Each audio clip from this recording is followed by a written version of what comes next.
Comment और ए के सिंह। और आज फिर हम अपनी एनसीईआरटी को देखेंगे, यानी कि डी ट्रिपल एस बी में जो तैयारी कर रहे हैं, D triple S B PGT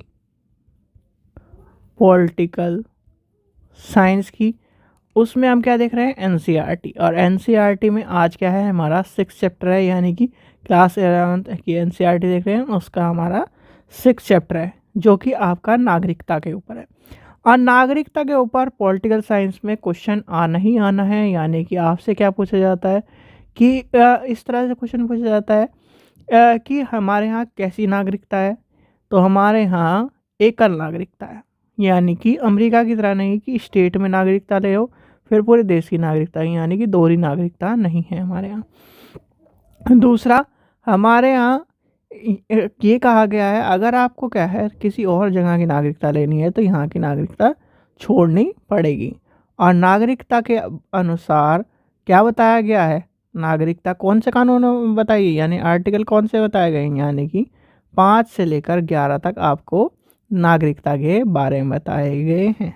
तो समरी तो यही है चैप्टर की, जो कि इम्पोर्टेंट है और कहीं ना कहीं टीजीटी पीजीटी में आती है। इस चैप्टर में देखते हैं हमारे क्या इम्पोर्टेंट है। देखते हैं सबसे पहले नागरिकता का अर्थ, यानी कि भूमिका भूमिका बताई गई, नागरिकता की परिभाषा की में राजनीतिक समुदाय के बारे में बताया गया कि नागरिकता क्या है।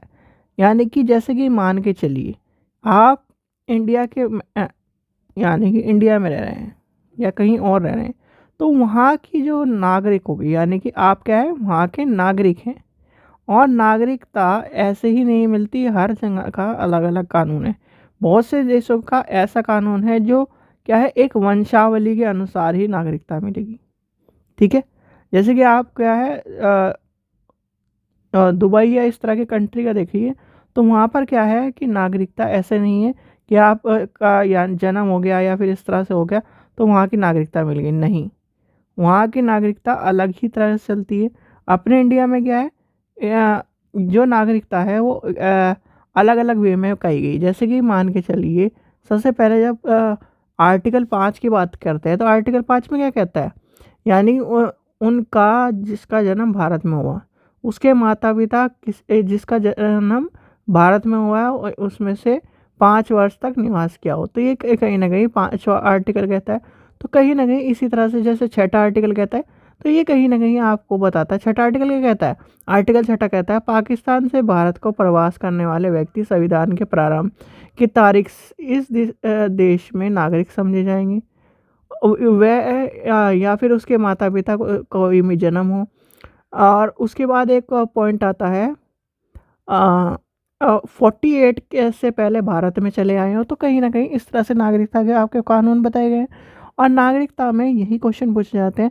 अगर हिस्टोरिकल मूवमेंट में लेके चलें तो एक क्वेश्चन ये पूछा जाता है कि भारत में किस तरह की नागरिकता है, या फिर आपसे पूछा जाएगा निम्नलिखित में से किस में एकल नागरिकता है, या निम्नलिखित में से किस में दोहरी नागरिकता है, अमेरिका में किस तरह की नागरिकता है। तो ये आपको पता होना चाहिए। ठीक है, ये आपको कहीं ना कहीं पूछा जाता है।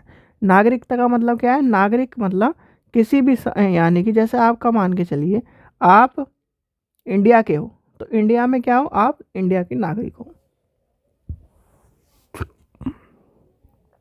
ठीक है, चलिए अब आगे चलते हैं, आगे देखते हैं क्या बताया गया है।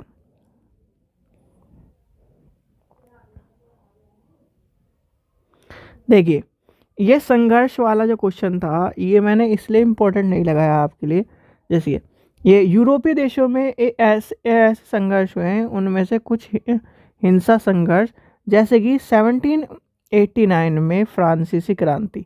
ये फ्रांसीसी क्रांति वाला क्वेश्चन जरूर पूछा जाता है, पर वो इस वे में नहीं पूछा जाता आपसे नागरिकता के बेस में।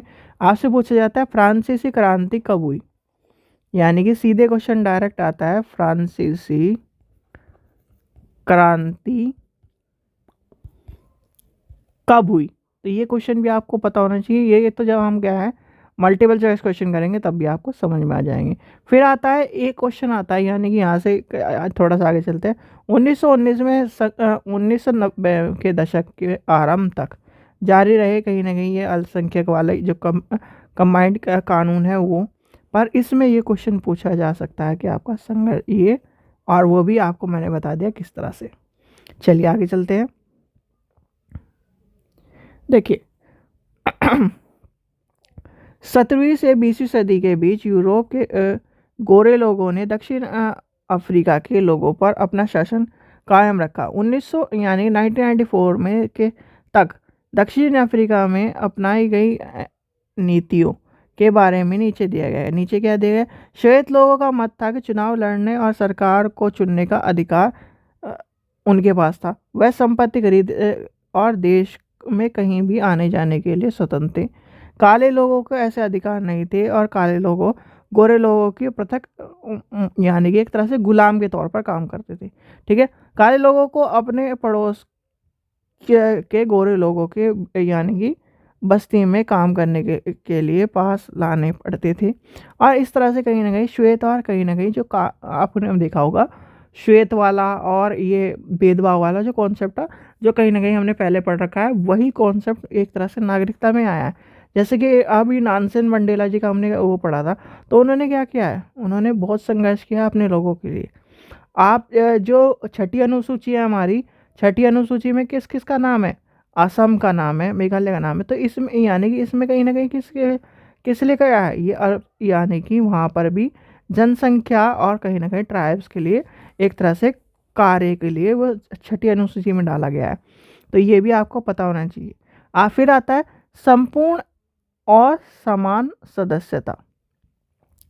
भैया जब आपकी नागरिकता की बात आती है तो नागरिकता में कभी भी समानता के पॉइंट नहीं डाला जाएगा। क्यों?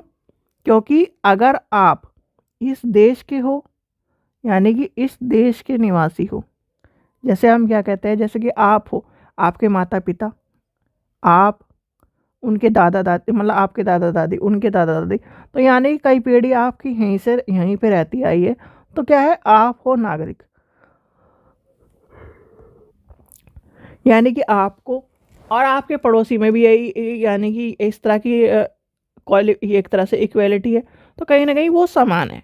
पर कहीं ना कहीं जो क्या है बाहर से आके रह रहा है या फिर एक तरह से कहीं कुछ टाइम से, जैसे कि मान के चलिए जैसे फॉरेनर हो गए, एम्बेसी हो गए, तो वो कहीं ना कहीं वो अलग तौर पे माने जाएंगे। वो एम्बेसी में किसी के बच्चे का यानी कि किसी बच्चे का जन्म हो गया, वो अलग तरह से माने जाएंगे।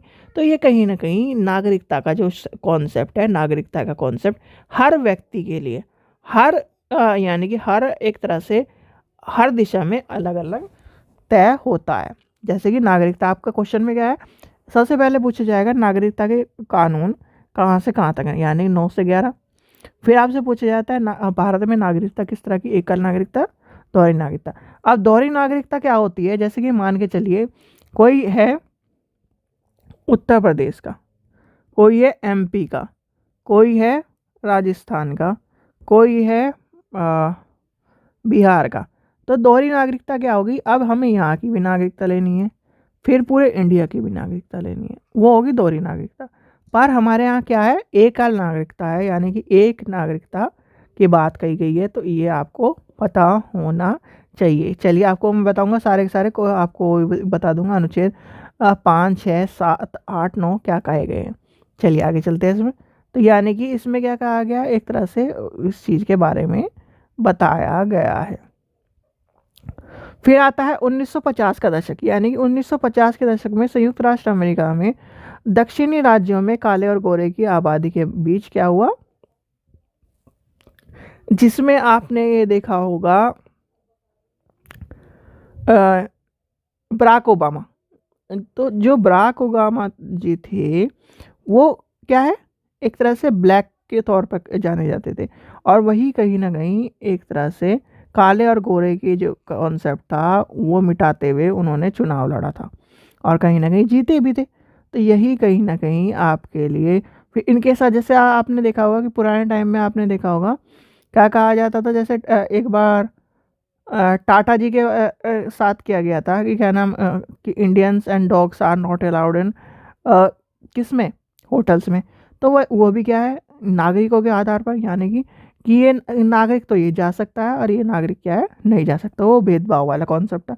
तो नागरिकता में भी कहीं ना कहीं भेदभाव रहा है, और ये 1950 वाला दशक आपको बताइए अमेरिका की एक तरह से पूरे देश को हिलाने वाला था वहाँ का। ठीक है, चलिए आगे चलते हैं। फिर आता है प्रवासी मजदूरों के बिना भारत के शहरी मध्यवर्गीय जीवन का एक दिन। अब हाँ, ये प्रवासी वाला जो कॉन्सेप्ट है, यानी कि प्रवासी मजदूर क्या है, देखो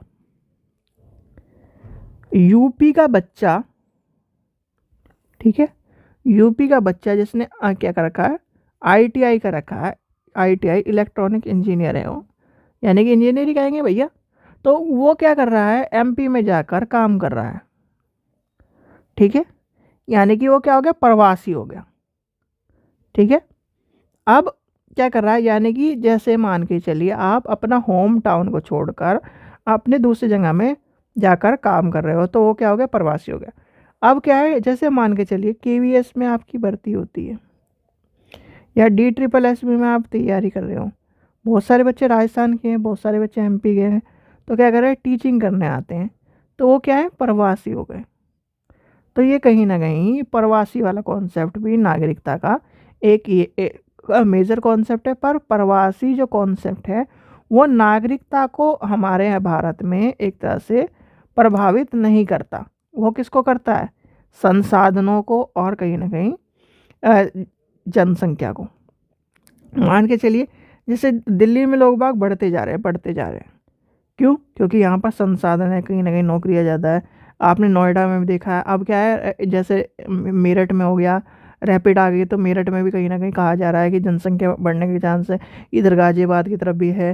तो ये कहीं ना कहीं ये क्या है, जो प्रवासी जो कहीं ना कहीं आ रहे हैं, यानी कि किस लिए आते हैं भाई, आप गांव से जो लोग हैं वो शहर क्यों आते हैं, गांव से लोग क्यों आते हैं शहर, नौकरी की तलाश में। प्रवासी लोग क्यों आ रहे हैं, यानी कि हम एक जगह से दूसरी जगह किस लिए आ रहे हैं, कहीं ना कहीं अपने आजीविका कमाने के लिए। फिर आता है समान अधिकार की बात आती है, यानी कि इस भाग में क्या कहा गया है कि नागरिक, यानी कि हम नागरिकों को एक अन्य पहलू की तरह से, हम एक तरह से क्या कहेंगे, नागरिकता का अर्थ है यह है कि राजसत्ता द्वारा नागरिकों को, चाहे वह अमीर हो चाहे वो गरीब हो, उसे क्या कर समझा जाए, एक समझा जाए। और हमारे यहाँ नागरिकता एक ही है, यानी कि नागरिकता के तौर पर आप कॉन्सेप्ट कह सकते हैं, चाहे अमीर हो चाहे गरीब हो, उसे नागरिकता एक ही तरह से मिलती है। भाई नागरिक क्या है, हमारे यहाँ नागरिकता को एक ही रूप में माना गया है, चाहे वो अमीर हो चाहे वो गरीब हो। ऐसा नहीं कि क्या है आर्थिक रूप से कहीं ना कहीं उसे कर दिया या फिर उस तरह से। तो समान अधिकार मिले हैं नागरिकता के कॉन्सेप्ट में। ठीक है, आगे चलते हैं। हाँ, आरक्षण वाली बात जो कहीं ना कहीं आपको यहाँ कहीं देखी दिखाई गई होगी।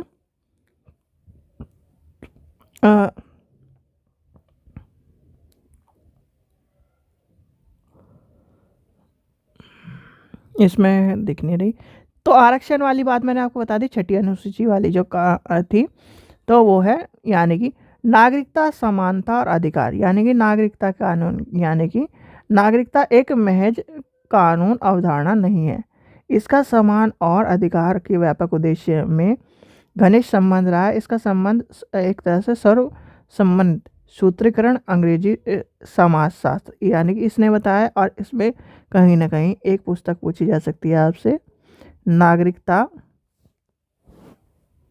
एक मिनट, ये आ जाएगा आपका नागरिकता और सामाजिक वर्ग। ठीक है, मार्शल ने नागरिक को, यानी कि नागरिकता की किसी भी समुदाय के पूर्ण सदस्य को प्रदान कर, यानी कि इस तरह की बात कही है। तो किसने कही है, मार्शल ने। और इस यानी कि किस अच्छा, हाँ मार्शल ने कही है, TH मार्शल ने क्या है अपनी पुस्तक में नागरिकता और सामाजिक वर्ग में नागरिकता के बारे में बताया गया। तो आपसे इस तरह यहाँ से क्वेश्चन पूछे जाते हैं, आप कहोगे कि ये कहीं ना कहीं क्वेश्चन नहीं पूछे जा रहे। अब ये नहीं है कि यूपी है, यूपी में आपको क्या है एक तरह से एक ही किताब में सब कुछ मिल जाएगा। थोड़ा सा भाई क्वेश्चन तो वहीं से उठेंगे, ठीक है, प्रीवियस ईयर से उठते हैं, पर यह है कि आपको नए क्वेश्चन अगर मिलना, यानी कि बनाना चाहें तो इस तरह से बनेंगे। ठीक है, और आप क्या कर सकते हो, क्वेश्चन को चैलेंज भी नहीं कर सकते, क्योंकि ये है आपकी NCERT से। चलिए आगे चलते हैं। फिर आता है नागरिकता समानता अधिकार के बारे में आगे बताया। सर्वोच्च न्यायालय ने झोपड़पट्टी में रहने वाले के अधिकारों के बारे में सामाजिक क्रम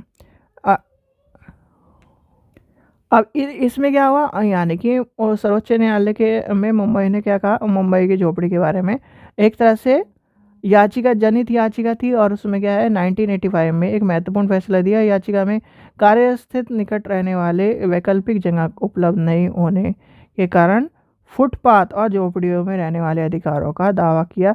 अगर यह रहने वालों को हटाने के लिए मजबूर किया गया तो उन्हें आजीविका का क्या है एक तरह से रखा जाएगा। और इसमें क्या गया, सर्वोच्च न्यायालय ने कहा कि संविधान के 21 में जीने का अधिकार की गारंटी दी गई है और आजीविका का अधिकार शामिल है, इसलिए फुटपाथियों को क्या है एक तरह से उनके यानी कि उनको क्या करा गया, बेदखल करना हो तो उनका आश्रय पहले से अधिकार के तहत उन्हें वैकल्पिक जगह उपलब्ध कराई जाए। तो ये भी आपको थोड़ा सा पता होना चाहिए। फिर आता है नागरिकता और राष्ट्रीयता। भैया नागरिकता और राष्ट्रीयता का क्या है कॉन्सेप्ट, आपको मैंने बता दिया है कि हमारे यहाँ एकल नागरिकता है, यानी कि राष्ट्र की अवधारणा के आधुनिक काल में विकसित हुई। राष्ट्रीय यानी कि राष्ट्रीय राज्य की संपूर्ण प्रभु और नागरिकता लोकतांत्रिक अधिकार का दावा सर्वप्रथम 1979 में फ्रांस के क्रांतिकारियों ने किया था। कहाँ के क्रांतिकारियों ने किया था, फ्रांस के क्रांतिकारियों ने। और अभी हमने ऊपर क्या पढ़ा, फ्रांसीसी क्रांति के बारे में पढ़ा। चलिए आगे चलते हैं और देखते हैं इसमें कुछ इम्पोर्टेंट है। तो ये आपको बताया कि देश आज़ाद हुआ है सब कुछ। फिर आता है सार्वभौमिक नागरिकता। ठीक है, सार्वभौमिक नागरिकता एक तरह से वही है जब हम शरणार्थियों और अवैध प्रवासियों के बारे में सोचते हैं तो यानी कि कहीं ना कहीं उनके बारे में आता है। अब प्रवास देखो ये क्या है, आपने एक प्रवासी वाला कॉन्सेप्ट अभी ऊपर समझा, एक क्या है शरणार्थी, यानी कि आपके पास कोई आया, ठीक है, और आपने क्या कर लिया, उसे शरण दे ली। भैया चल भाई रह ले, शरण दे दी, यानी कि मैं इसे शरण देता हूँ कि ये मेरे यहाँ रह लेगा। ठीक है, तो क्या है शरणार्थी। ठीक है, प्रवासी कॉन्सेप्ट जो है, प्रवासी मतलब कि आप क्या कर रहे हो, अपने स्थान को छोड़कर दूसरी जगह काम करने के लिए, अपनी आजीविका कमाने के लिए, अपने यानी कि आर्थिक स्थिति को एक तरह से सुधारने के लिए जा रहे हो। प्रवासी में क्या शरणार्थी में क्या होता है, मैं दूसरे की शरण में जा रहा हूँ, हे प्रभु मुझे अपनी शरण में रख ले, कहते हो ना, यानी कि मैं शरण में जा रहा हूँ। शरण में मतलब ये है कि कोई यानी कि किसी दूसरे देश से हमारे यहाँ रहने आ गया। जैसे आपने देखा होगा कि बहुत सारे एक पिक्चर अभी आपने देखी होगी जो क्या है, लोग दूसरे देश से दूसरे देश में जाते हैं, वहाँ पर यानी कि इलीगल तरीके से लीगल तरीके से जाते हैं बहुत सारे।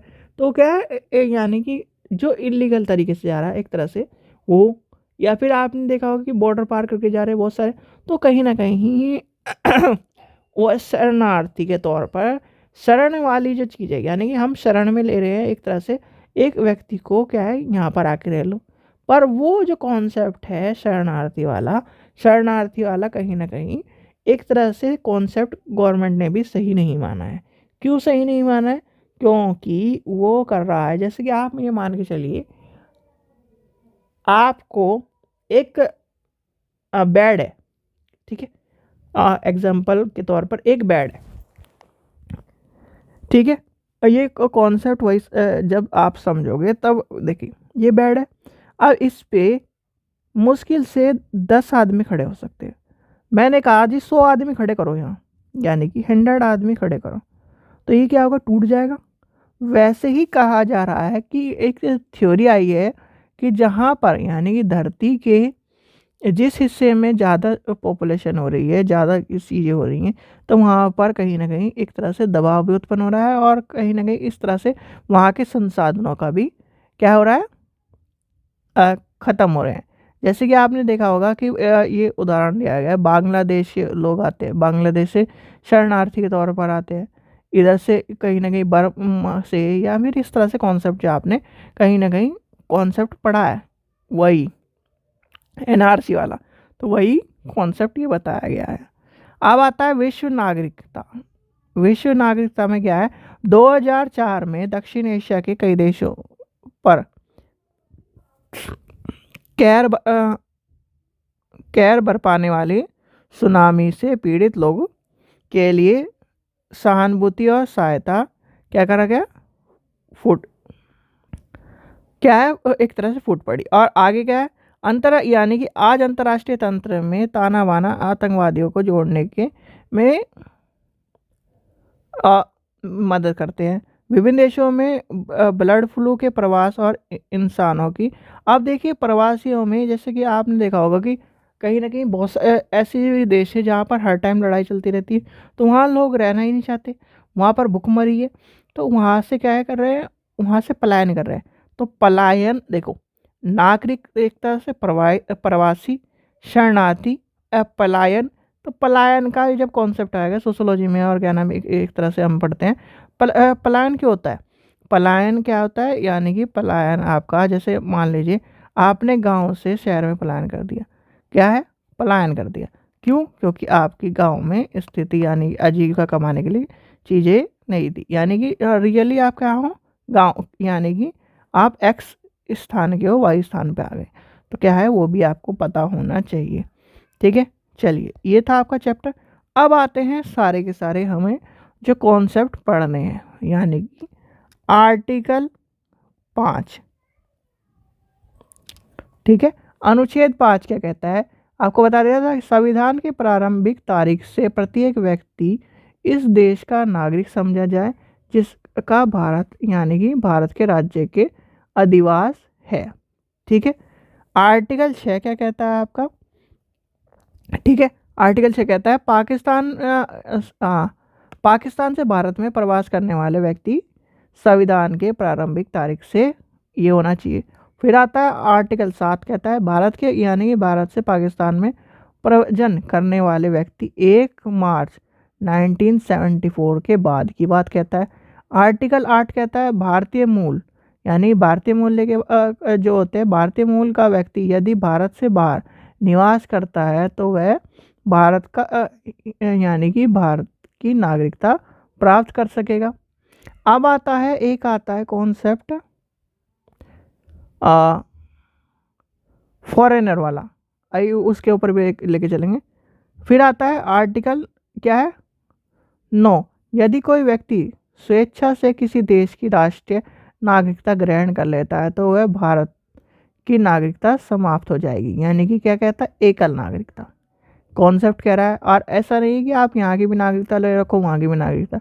अनुच्छेद 10 क्या कहता है, नागरिकता के अधिकार का बना रहना की बात करता है। और लास्ट आपका कहता है अनुच्छेद 11, नागरिकता के संबंध में यानी कि उपबंधों के विनियता के कारण तथा उसके समाप्ति और अर्जन के कारण क्या है, कॉन्सेप्ट बताए गए हैं। अब नागरिकता क्या है, नागरिकता प्राप्त करने का क्या है, एक तो जन्म के अनुसार, वंश के अनुसार, पंजीकरण के अनुसार, देशीकरण और अर्जन के कारण बताई गई है। यानी वंश का कारण क्या है, 26 जनवरी 1950 के बाद जो भारत यानी कि भारत से बाहर जन्म लेता है या उसके यानी उसके जन्म समय उसके माता पिता भारत के नागरिक होंगे तो वो नागरिकता भारत की हो जाएगी। फिर पंजीकृत क्या है, भारत में व्यक्ति से यदि कोई महिला विवाह करता है तो वो हो जाएगा।